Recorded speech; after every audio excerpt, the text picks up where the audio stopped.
kee kan waamuu rakkoo fayyuu hin qabu. Iddoo ati barbaaddetti eenyu kan argamu. Kennaa itti laattee hundumtuu dagatee mana kee keessatti deemastu baay'atee gargar baase.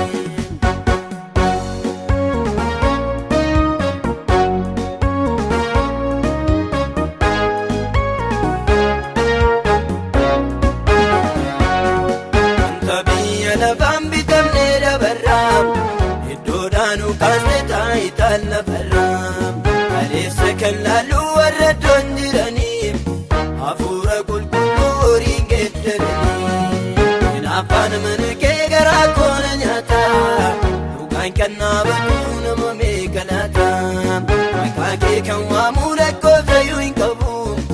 Iddoo ati barbaaddetti eenyu kan argamu. Kennaa itti laattee hundumtuu dagatee mana kee keessatti deemastu baay'atee gargar baase.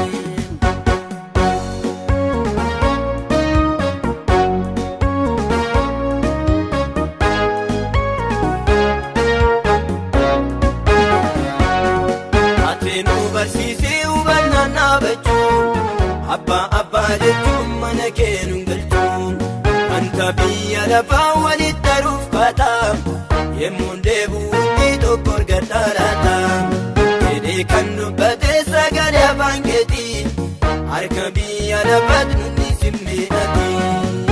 Afaan mana kee garaa koona nyaataa dhugaan kan naabatuu nama meeqa laata maqaa kee kan waamuu rakkoo fayyuu hin qabu. Iddoo ati barbaaddetti eenyu kan argamu. Kennaa itti laattee hundumtuu dagatee mana kee keessatti deemastu baay'atee gargar baase.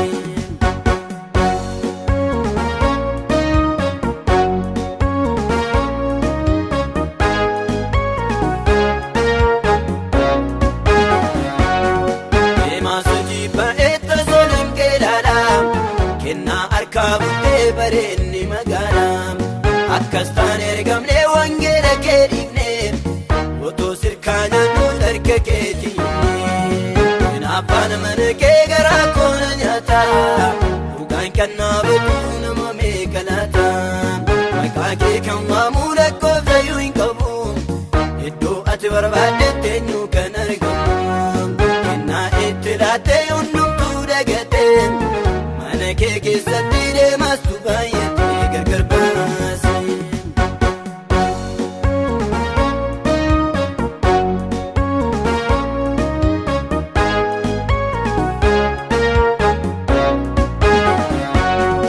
Eegamuu dallichaa kan haaruu garaansaa nama akkanaa miidhaa teessisi iddoo aarsaa hubatee dhamanii warra hubannaa hin qabne mana kee hin fayyaduu buusin hin dhiibne. Afaan mana kee garaa koona nyaataa dhugaan kan naabatuu nama meeqa laataa maqaa kee kan waamuu rakkoo fayyuu hin qabu.